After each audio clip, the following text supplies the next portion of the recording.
سلام و درود دوستان، امیدوارم که حال همتون خوب باشه. با شما هستیم با یک ویدیو دیگه از آپدیت مارکت.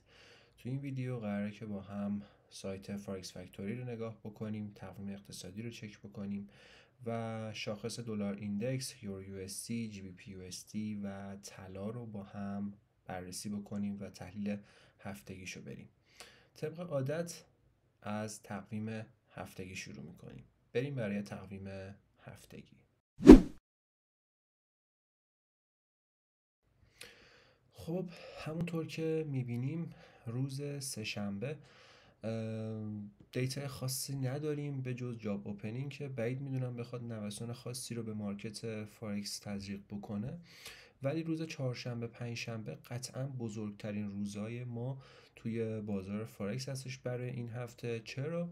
چون روز چهارشنبه دیتا سی پی آی یا همون تورم امریکا قرار منتشر بشه، نرخ بهره بانکی کانادا قرار بیاد بیرون و سخنرانی بانک مرکزی کانادا رو داریم و روز پنجشنبه هم دیتا پی پی آی و همینطور آن ایمپلویمنت کلایم قرار بیاد بیرون. قطعا میتونیم نوسانات بسیار خوب و شدیدی رو روز چهارشنبه و پنجشنبه تجربه بکنیم و روز جمعه هم به جز دیتای جی دی پی که برای انگلستان منتشر میشه دیتای خاص دیگه ای نداریم. پس هفته به شخص هفته مهمیه و پرنوسان. چرا؟ چون معمولا هفته‌ای که سی پی آی منتشر میشه هفته پرنوسانیه، پر جنب و جوشیه. بازار تصمیم گیری میکنه برای ماه‌های آینده که قراره چه اتفاقی بیفته. پس هفته بسیار پرنوسانیه. بریم برای تحلیل دلار ایندکس. خب تحلیل دلار برای هفته گذشتهمون بسیار زیبا، خیلی قشنگ اجرا شد. انتظار داشتیم دلار پولبک بزنه به این ناحیه، به این رنجی قیمت و ریزش قیمتی رو داشته باشه.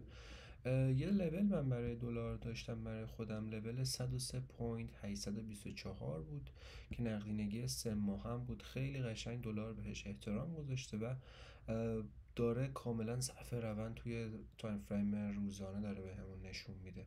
امروز دوشنبه است 10 مارچ. من فردا و پس فردا رو بایرم، یعنی برای دلار بایرم، بای میبینم داره ورود برای بای داره بهمون میده دلار ایندکس و انتظار برگشت قیمت از همین ناحیه، از همین جایی که هست رو دارم. میتونه حالا یه پایین کوچیک مثلا در همین حد بزنه و افزایش قیمت.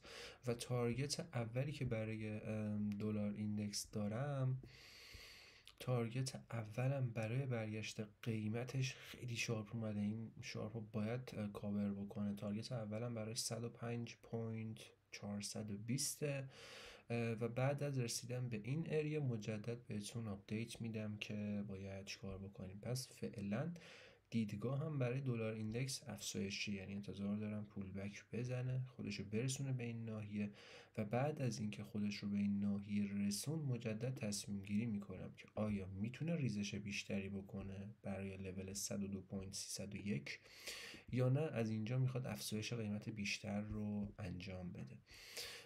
دلار ایندکس توی تایم فریم یک ساعته استراکچرش سله با های 107.661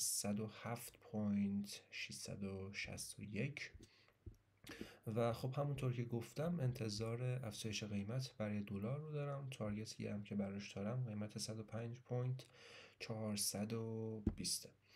بریم برای تحلیل یورو یو اس دی.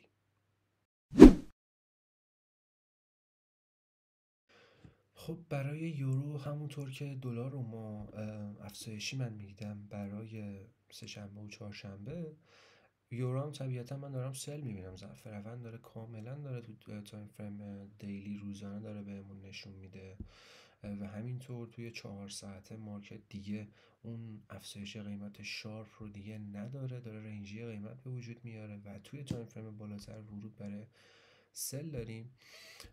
من برای یورو یو اس دی یک لو یک ساعته ای دارم با قیمت یک پوینت، این عدد 1.07658 که اگر یورو در تایم فریم یک ساعته این لول رو بشکونه و زیرش به هم کلوز بده، انتظار یک همچین پوزیشنی رو از یورو دارم. یعنی میخوام به این نفع خودم اجرا بکنم با این تیپی و با این اسل و با این تیپی.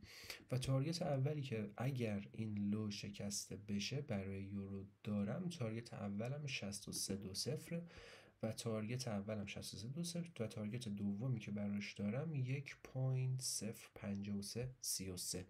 اینو فعلا دور از انتظار میبینم، ولی چیزی که برام خیلی در دسترسه این لوله و انتظار دارم این لول خورده بشه.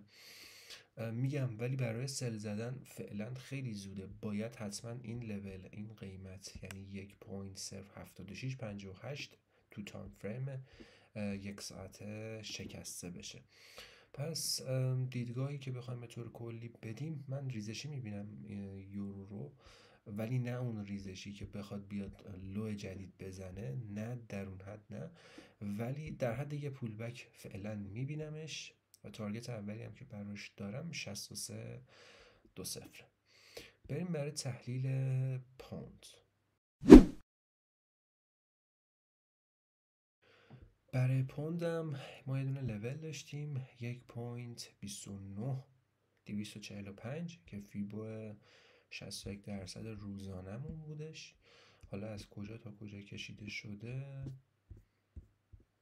بخوام بهتون نشون بدم، از اینجا بوده تا اینجا.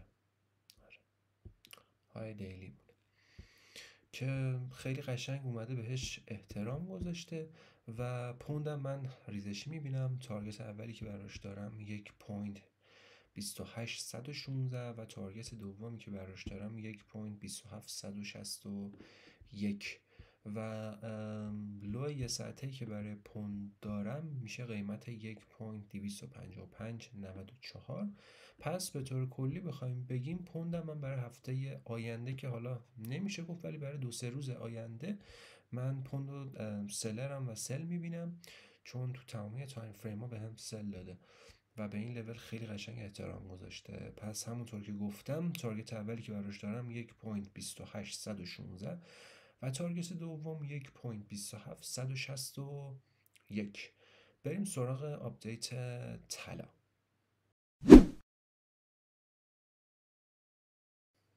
خب برای آپدیت طلا هفته گذشته اصلا کار خاصی نکرد. ترید کردنش خیلی ساده بود. یک رنجی قیمتی که براتون مشخص کرده بودم توی همون رنج هی میخورد کف سقف کف سقف کف سقف و دوباره از سقف دوباره رسید به کف و این رنج اگر 4 ساعته این زیر همینجا کلوز بده که به احتمال زیاد همین اتفاق میفته، من دیگه رنج رو شکسته شده میبینم و از طلا انتظار دارم که یک همچین کاری رو انجام بده، بیاد یک پولبک بزنه تا همین نواحی و از این اریا ریزش بکنه به قیمت 2858 توی این لول، توی این باکس میبینم طلا رو برای چند روز آینده. انتظار دارم خودش رو به این لول برسونه و بعد از اینکه خودش رو به اینجا رسوند، نحوه کلوز کندل روزانش برای من خیلی مهمه. اگه روزانش زیر این عدد بسته بشه، یعنی 2858.673 روزانه، اگه زیر این باشه من طلا رو مجدد ریزش بیشتر براش میبینم. اما نه، اگه بخوایم به این لول احترام بذاریم، یعنی که اتفاقی که اینجا افتاد، حالا چارتون برام باز بشه، آره، یعنی ببینید اتفاقی که اینجا افتاد، اومدیم با اینکه ریزش بیشتری کردیم ولی اومدیم روزانه بالای میدلاین اینجا بسته شد، افزایش قیمت. ولی اگه دوباره این اتفاق مجدد بیفته، من طلا رو اول تایم های میبینم و این لول رو براش میبینم. اما نه، اگه بخوایم ریزش بیشتری بخوایم انجام بدیم، تارگت اولی که براش دارم 28.30 و تارگت دومی که براش دارم میشه رو قیمت 28.16 28.17 توی همون نواحی میبینمش. ولی خب خیلی زوده بخوایم حالا اونقدر جلوتر براش تصمیم گیری بکنیم. فعلا دیدگاه کوتاه مدتی که براش دارم اینه که به اون رنج 4 ساعته‌ای که اینجا درست کرده بود بیاد پول بک بزنه، برگرده بالا توی همین نواحی، ورود تو تایم فریم 15 دقیقه 1 ساعته بهمون بده برای سل تا این اریا. یه دونه فقط آپدیت بیت کوین میمونه که آپدیت بیت کوین رو کلا کریپتو رو دیگه میخوام جدا بکنم، یا آپدیت جداگونه براتون میگیرم و براتون میذارم. خیلی ممنون که تا انتهای ویدیو همراه من بودید. اگر از این ویدیو خوشتون اومد حتما لایک کنید، نظرات خودتون رو برام کامنت بذارید و کانال یوتیوب ما رو سابسکرایب کنید. خیلی ممنون دوستان، هفته پرسویی داشته باشید.